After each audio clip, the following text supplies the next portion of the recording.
Hi, this is Gloria, your life coach. Welcome to another episode of Life's a Shuffle. Hi, this is Ron Johnson, your life coach, leadership coach, motivational speaker, and health coach. And welcome to another episode of Life's a Shuffle. Today we've got a special guest, and her name is Joan Kling, and she's going to talk about P.I.E.S. But first, Joan, tell us about yourself, who you are, where you come from, which I already know already, but audience needs to know who you are. Oh my gosh, I got to tell you that right now I'm just sitting here in my house in San Diego, just smiling. That I just love life is a shuffle. And, you know, whenever I talk to people, I get like these inspirations, like maybe I should spin my pie wheel. But we'll get to my pie wheel later. But who am I? I um, I call myself like a seeker, uh, inquisitor. I've always asked a lot of questions. And in fact, I don't know if you have ever experienced this, but the old typewriters, some artists are making them into artwork. So my daughter gave me a bookmark with the question mark on it. This was years ago. She saw it at a fair or something. She said, I got you the question mark because you ask a lot of questions. And I said to her, what do you mean by that? I get a kick out of that because I asked her a question. But she doesn't remember that. So anyway, ask a lot of questions. Who am I? I am professionally. I spent most of my life in government work in local governments in a thing called code enforcement, which we enforce building, planning, zoning, land use codes, and basically neighbors complain about each other. And so I did that for a really, really long time. And I really learned one of my basic tenets of coaching is that everyone just wants to be seen. Nobody wants to be invisible. I don't know if you've ever seen that movie Chicago. There's one song in there where the guy sings Mr. Cellophane. It's like you could walk right by me, look right through me, and never know my name. That's some of the lyrics. So, like when I would come onto someone's private property, because I had to tell them they had to change something on their property that was in violation of the zoning codes or building code or whatever. They're not as upset about that as can you just treat me like a human being and not like another number and don't act like you're the government and you have all the power and I have no power. So bottom line, people just want to be seen, acknowledged, like my existence is worth something. So so then I became a life coach. I call myself a self leadership expert because I specialize in all leadership starts with self.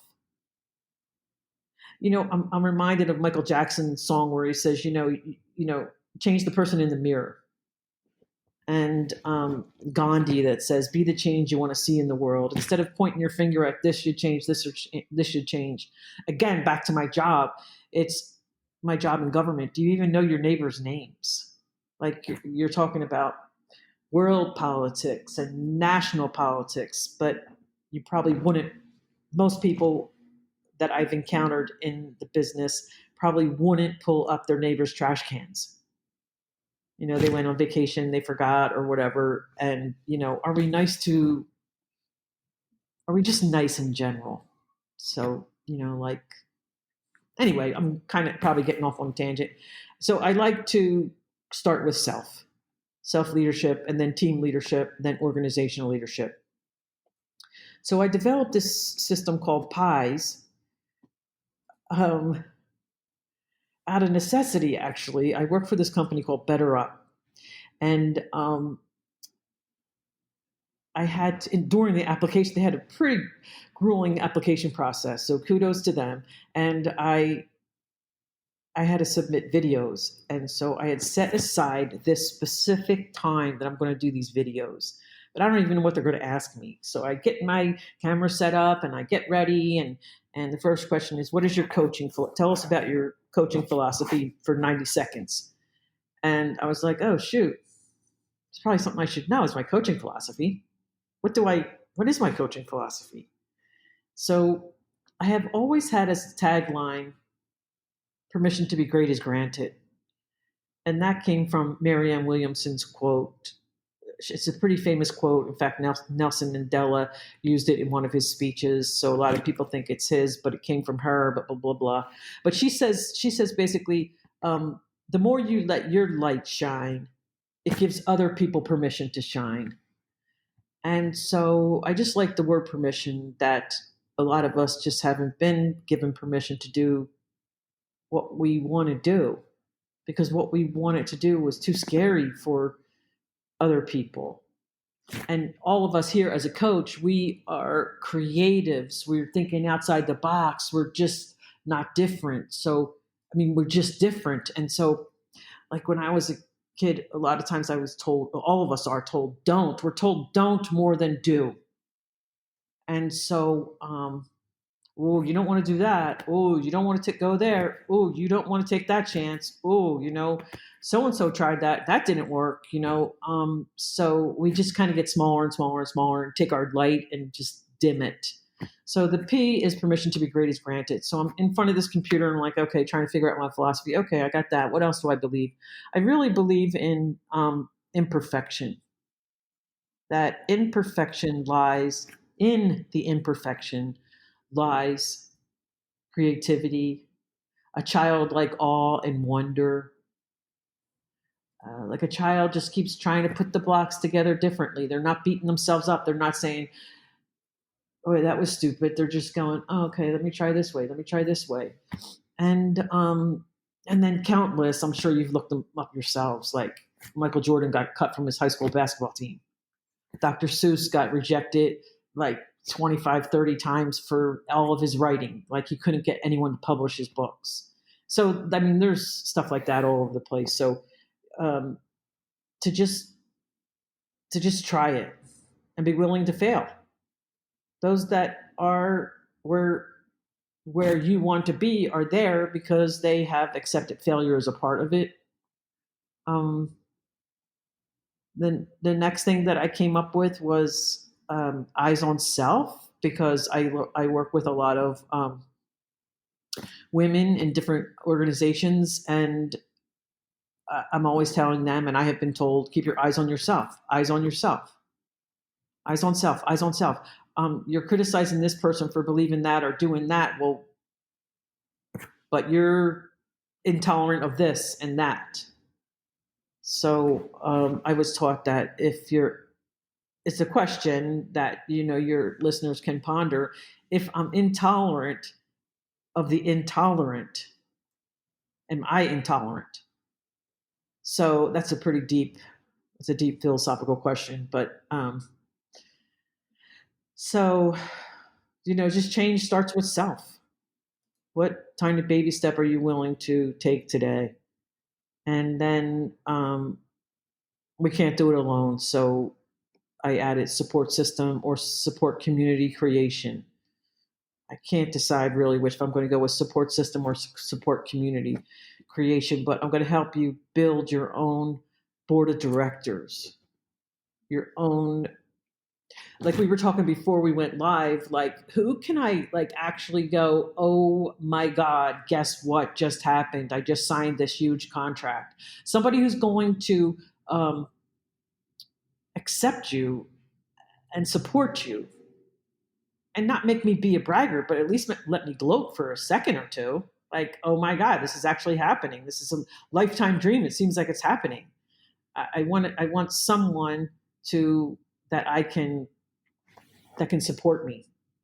And then in all areas of your life, if you think of yourself as a corporation, there's a financial officer, there's an operations officer, there's someone who takes care of your health, there's someone who takes care of your spirituality. There's people that you turn to for all those different areas. And so I think it's just so important to have people. People need people, like Barbara Streisand used to say. But especially now, we're recording this during the COVID. Isolation is killer, and A lot of people cure loneliness by isolation, and it doesn't work.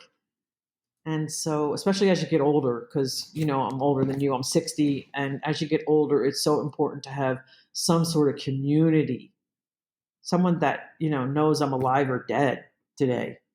And so that is my coaching philosophy, and it came to me. I have a very, very strong faith in God, and that just came to me in like 5 minutes, and I submitted it for my application. And then I kind of started telling people about it, and they were kind of getting blown away. And I was going, "Really? You think it's good? Wow, you think it's good?" So,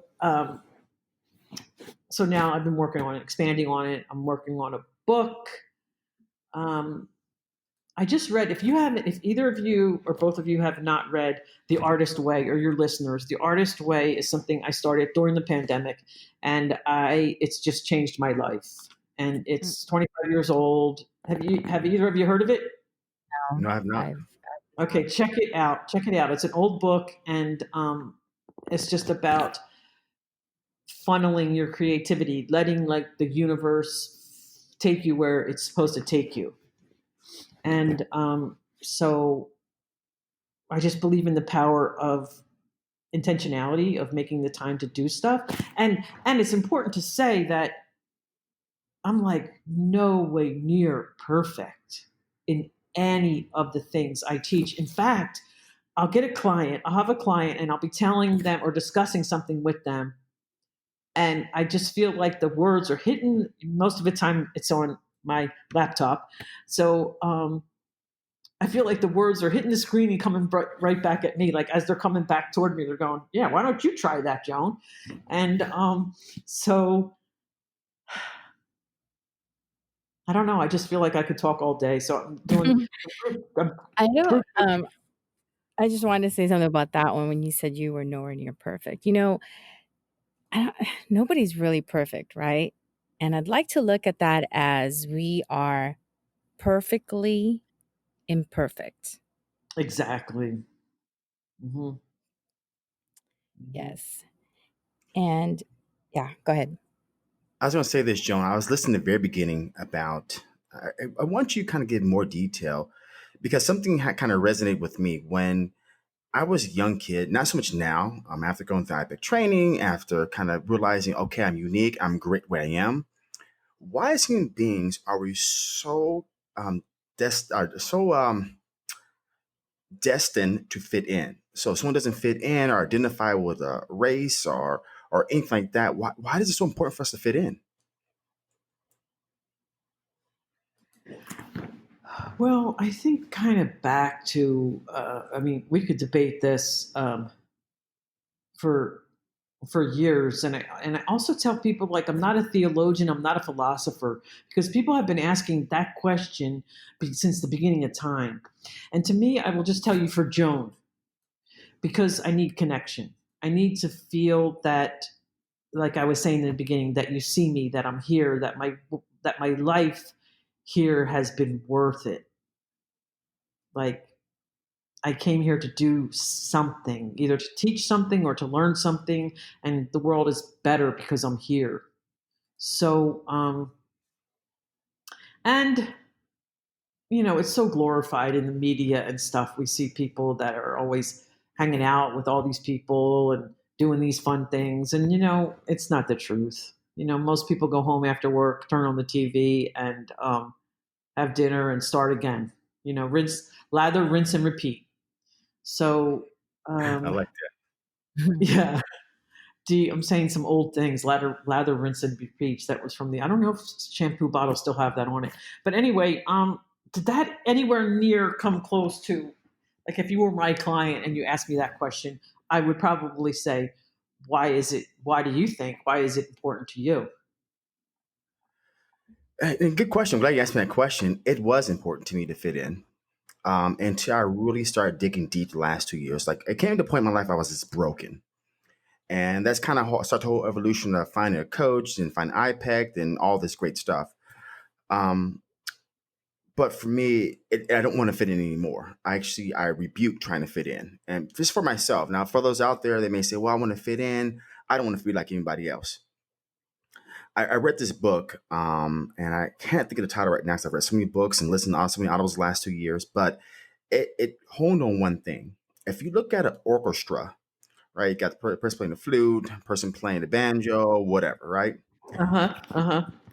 Those instruments are humans, meaning that if we play our own tune to beat our own drum, whatever that tune is, flute, microphone, whatever it may be, that we actually get more gratification purpose in life. When we do not play the right tune we are given, that's when life doesn't work out for us. And when I realized this more important, when I started playing my tune in life, everything started working out for me much better. I got more gratification. I got more happiness. When I constantly, this is just, let's talk about something that was kind of, for me, when you look at social media, I'm a personal trainer right now currently. And obviously I'm going to become a life coach full time and motivational speaking, all that good stuff. But social media became this for me. I look at social media and I scroll like a drug. And when I saw someone doing videos or doing downloads of this and this, okay, I gotta do this. Okay, this person does this, I gotta do this. Joan is doing downloads, I gotta do what Joan's doing. Okay, Uh Gloria is huh. doing Uh huh. uh, a posting creep, I gotta do that. Okay, Bobby's doing it. I'm constantly, I mean, one year I must have spent thousands of dollars on SEOs trying to be the best videographer up there, trying to get cameras, trying to get gimbals. I mean, all this stuff because I gotta do this, I gotta do this. I'm jumping from one thing to another, and that comes down to after the fact, I realized I wasn't playing the right beat in my own tone. So for me, that's when I realized, oh man, I got to find the right thing. So when I stopped doing all that, I got more peace. When I stopped doing Mhm. all that, I Mhm. got more freedom to my mind. My mind became more creative. I Mhm. just was Mhm. myself, whatever that is, right, for me. And so you answer that in the way that resonates with me because now I believe in that.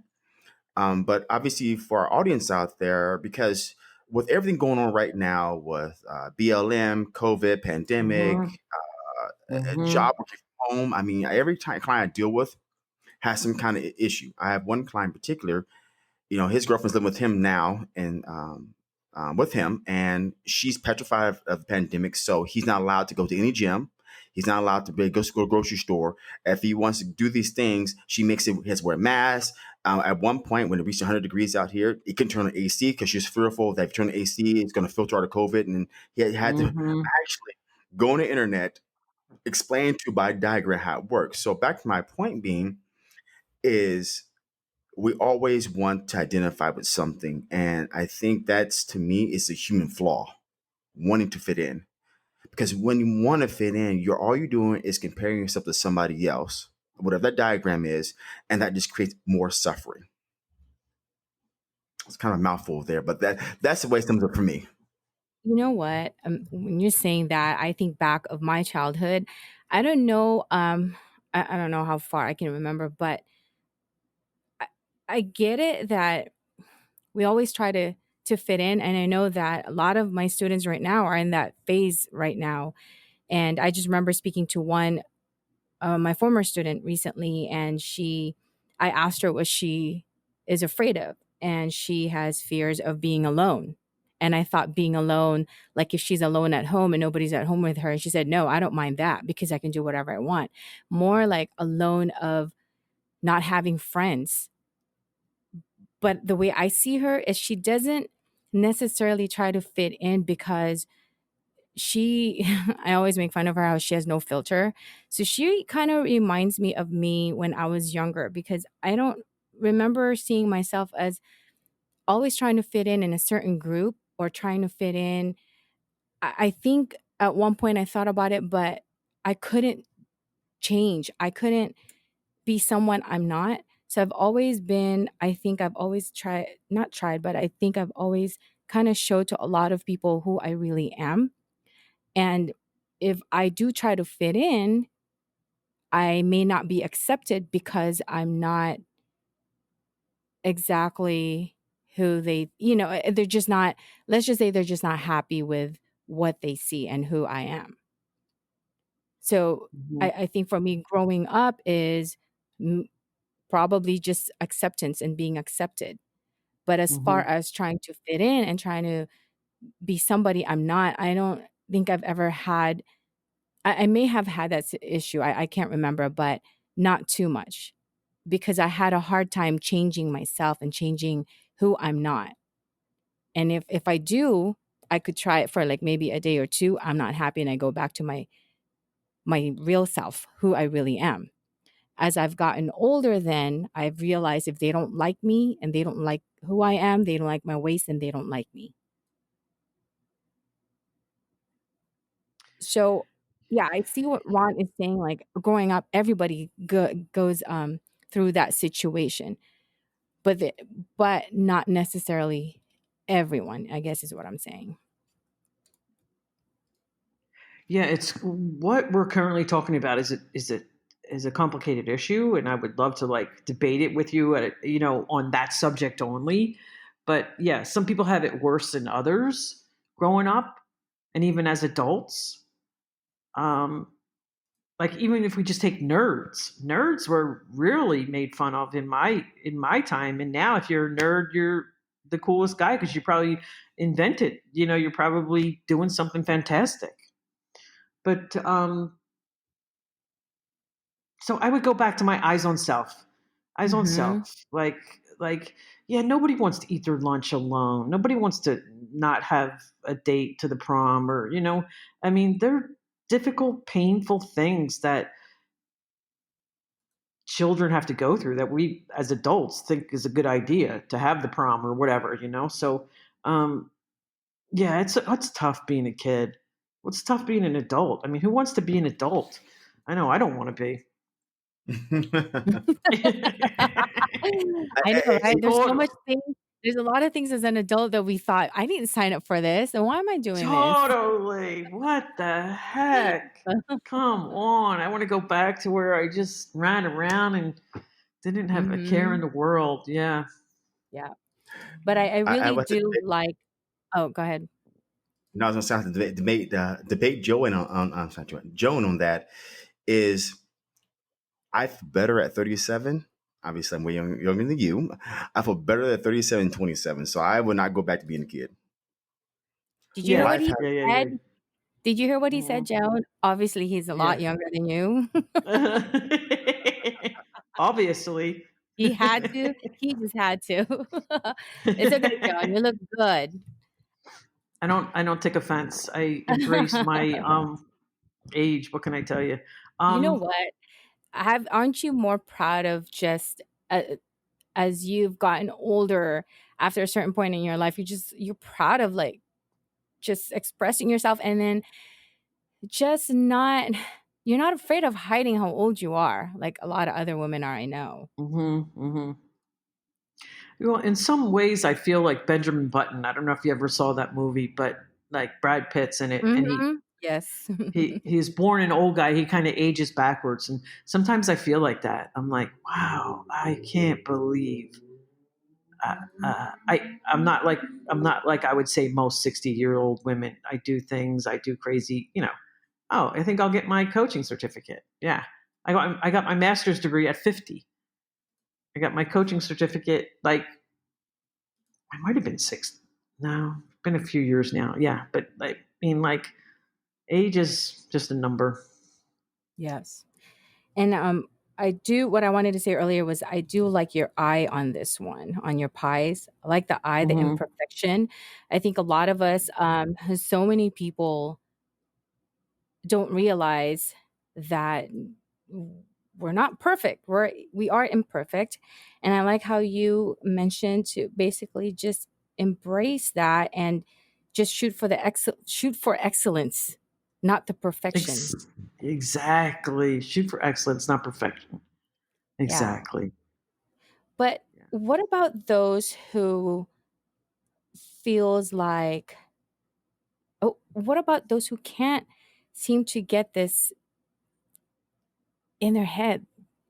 How how do we help, not help, but how can we get someone out of that situation, where they feel like if something goes wrong, if something's not going well and it's not perfect enough, And then they tend to go into, I think you mentioned, isolating themselves, right? Mm-hmm. But to them, isolating themselves is how they cope with things, and they feel like that's how they heal. Hmm. Okay, so if someone is listening to your broadcast that needs this answer, this is my answer. There is someone out there that loves you and needs you. There is information that you were given that needs to be shared with the world, that you are worthy to be here. Because it just reminds me, for some reason, when you said that, it just reminds me of the high rate of teenage suicide that we're having right now. And the massive amount of drug addiction on the pharmaceuticals, and that you're worthy. And basically, I see you. There is someone. If you don't have anyone, if you're listening and this message is really hitting home to you, call one of us, one of the three people on this call, and there's just help. There's help available. The problem is getting over our pride to ask for help. And then there's a thing called pride in reverse, which means like, I'm not worth it. I'm not worth it. Well, you're still thinking about yourself. You're still absorbed in self. You're I can't do it. I'm not worthy. I never get it right. You're still thinking only about yourself. And there are people out there that you can help and that can help you. Does that sound like it answers your question? Yes. And I think that's where you, on your P.I.E.S is the S, is the support system. Yes, yes. And we all think that everybody have these great support systems, and it's not necessarily true. Like, you might have to pay. Like, I see a therapist. I pay a therapist to to go over some of this stuff with. So some people are in your inner circle. Some people you pay. I pay to see a dentist. I pay to see the eye doctor when I'm having a problem. And there's so much free help out there. If you can't figure it out, just please reach out to me, and I will direct you to some nonprofits that are specifically made to help people that really are not seen but want to be seen, but don't really want to be seen. Like, help me but don't help me but I don't need your help. Hmm. That kind of thing. Yeah, and that just to let them know that you're not alone. You're not alone at You're this. not alone. You're not Mm-mm, the only one. mm-mm, mm-mm. You know, that's so true, but I've encountered this myself and with coaching clients is people are petrified of saying, I need help. Mm-hmm, mm-hmm, People are afraid to raise their hand and say, look, you know what, I'm going through a tough time. Can you please help me? I don't know if it's just a society or just our ego or our judgment, because obviously not asking for help is just self-judgment entirely. Because if you need help, you should seek it. If your tooth hurts, you're gonna go to the dentist, right? I'm gonna wait. Oh well, I'm gonna wait till mm-hmm, my tooth falls out, and then I'll go see the dentist. No, you're gonna get help right away. So, I mean, I've experienced this, and so have people I've coached. A lot of times, we just don't show up the same for every single person in our group, our support group, let's say, and that becomes more irrelevant because we show up different. That when we need help, we don't know if we can show up that authentic self. So we're constantly hiding this, and Joan, like, how do the person out there right now that's looking for support, because there is no support. I can tell you this right now. I know a lot of people. There's only about maybe 1 to 3 I can count on, all right, as support systems, and that's pretty much it. I mean, not even family member I can rely on. I rely on myself.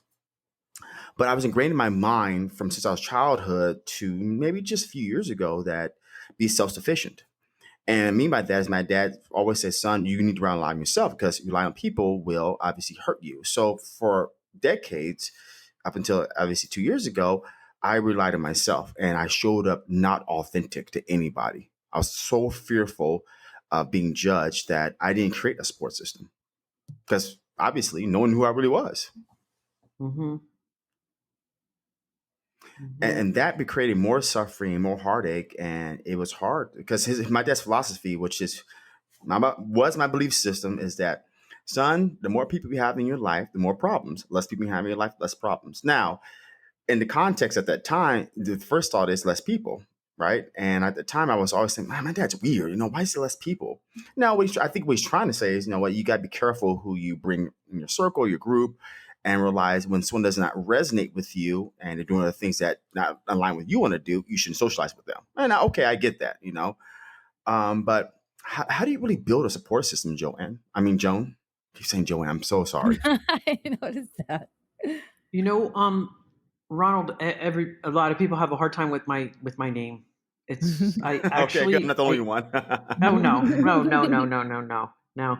And uh, so much so that I was in a meeting well, get back to your question, but when I was actually going to an office every day for the government, I had a meeting, and this one person kept saying, and Joanne said this, and Joanne said that, and I'm so used to people calling me Joanne that I don't even correct people. And so then finally, one of my coworkers looks around and goes, "Wait a second, who is Joanne?" And I'm like, "Oh, sorry, that's me, yeah." But uh, see, can you repeat the question? I got off on a tangent. Oh, no worries. So, how do you find a support system when you're fearful of being judged? Okay, the way I start with almost all my clients is the wheel of life and values. So I just feel that if you find out what your values are and then you live by your values, not saying it's easy, but the road narrows a little bit. The other thing I ask my clients is one of the most difficult questions, including you said uh, asking for help. Um, excuse me, I had to sneeze.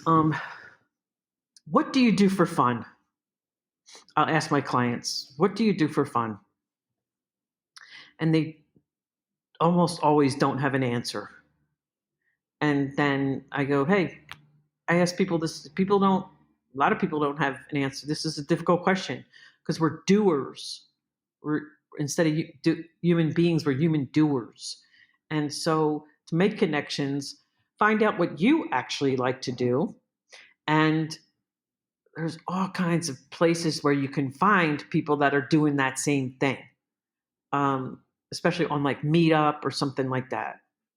If you want to go hiking, you want to do quilting, you want to go fishing, you want to go on long distance fishing, um, seek out people that like to do what you do. But first, this is why I'm saying it all starts with self: is what do you like to do? What is what is the purpose of the connection? What is your motivation? What do you have to give to this relationship? What do you want to get from the relationship? And some of those people that you're connected with, they may not ever be in your inner circle, but you get to go fishing. Not everybody has to be in my inner circle. Does that does that make sense to you? That makes sense. Actually, I never heard explained that way. Is most people don't know what their values are unless they've really done some work on that. Mm-hmm. Mm-hmm. Most time, what their values are outside values, like value a Mm-hmm. great education, value a great Mm-hmm. career, value money, value marriage. Mm-hmm. Those are outside things. But when you really connect with someone as personal values, what, like you said right now, what brings you happiness? Mm-hmm. Bingo. That's where they find their values. Because I was thinking about myself, right? Mm-hmm. So let's say my personal value is what I do for fun, believe it or not, is I like my downtime. I'm Mm-hmm. Aquarius. I'm in the fish tanks majorly. When I move to Bellingham, Washington, I will be buying a fish tank. One would probably be a 30-gallon for my office, and one would be a mega tank, 300 gallons plus. So it'll be very huge. I like that because it gives Jeez. me unity. It gives me feng shui. I love those. Second thing I'm into is I'm into remote control cars. So I love the little RC cars that you build, a little gas engine. I love those kind of stuff. So it's really good for those out there. As Facebook has, I, after watching Social Dilemma, I don't know about social media that much, but it's a great way to connect with people. So I'm into certain things that maybe someone else may not be into or I never had experience doing, but I can create or find Facebook groups online. Mm-hmm. that I can be Mm-hmm. part of, and we can share videos about Mm-hmm. how to do a fish tank. And that's what I didn't Exactly. realize was the key was, man, let me find someone. What are my values? It can be 100 things, it can be 5 things, but the less the better. What are my values are? Okay, now can I find people that fit those values? Because here's a false perception. People look at me and immediately think I'm into sports. It happens to me on countless occasions. So they talk about sports and talk about trades, and I'm like, I'm totally lost. That's not I'm not into that. Mm-hmm. And it's like, oh, Mm-hmm. you're not, but you're a guy. You shouldn't be in that. No, not really. And you ask, you kind of laugh to yourself, like, you never asked me a question. Am I into that? You just assume I should be in that because I'm a guy. So we just don't ask Well, these yeah. great Mm-hmm. questions, Mm-hmm. Yeah. Assumptions. assumptions, right? Mm-hmm. And that we only know this after doing some great work with IPEC and our personal work. Mm-hmm. But people just assume, you should be into this. No, I'm in whatever I want to be into because the world is great and I'm still alive. I don't care how old I am. I'm gonna do what makes me happy. Like I said earlier, the beat of your own tune. Now, before we wrap this up, Joan, what is something someone that's listening to this right now and someone that's going through a hard time with COVID, they can see a family member, someone has died, pandemic, they're fearful getting COVID. What is one powerful thing that would enlighten them before we end the podcast? While we were talking, I brought up the Marianne Williamson quote. So I think I will end with that based upon the way you asked me that question, because I found that this was so life changing. And then just from Joan, just don't give up hope. You're worthy, you're meant to be here, and there's help out there. Okay, so here we go. And I'm going to read it with emphasis the way I hear it when I read it. Our deepest fear is not that we are inadequate. Our deepest fear is that we are powerful beyond measure. It is our light, not our darkness, that most frightens us. We ask, who am I to be brilliant, gorgeous, talented, fabulous? Actually, who are you not to be? You are a child of God. Your playing small does not serve the world. There is nothing enlightened. There is nothing enlightened about shrinking so that other people won't feel insecure around you. We are all meant to shine as children do. We were born to manifest the glory of God that is within us. It is not just in some of us, it's in everyone. And as we let our own light shine, we unconsciously give other people permission to do the same.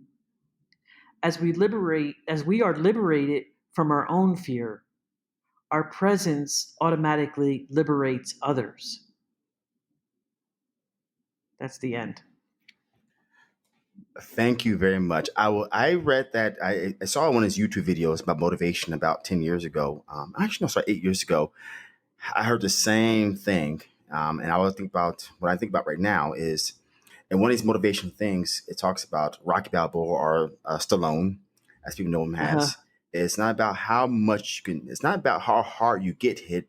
It's about how much you take and keep moving forward because that's how winning is done. So it's not about how hard you get hit. Yeah, you're gonna get hit several times, but can you get back up and keep moving forward? And because that's how winning's done. So I will never ever forget that, and I will never forget how that has affected all of us. So, Joan, it was a pleasure having my podcast, and I definitely will have you again as another guest. And as always, guys, this is Ron Johnson, your life coach, leadership coach, motivational speaker. And like Joan said before, if you need help, reach out to myself, Gloria, or Joan. Let's live better and let's get the hope we need. Thank you for listening to another episode of Life's a Shuffle.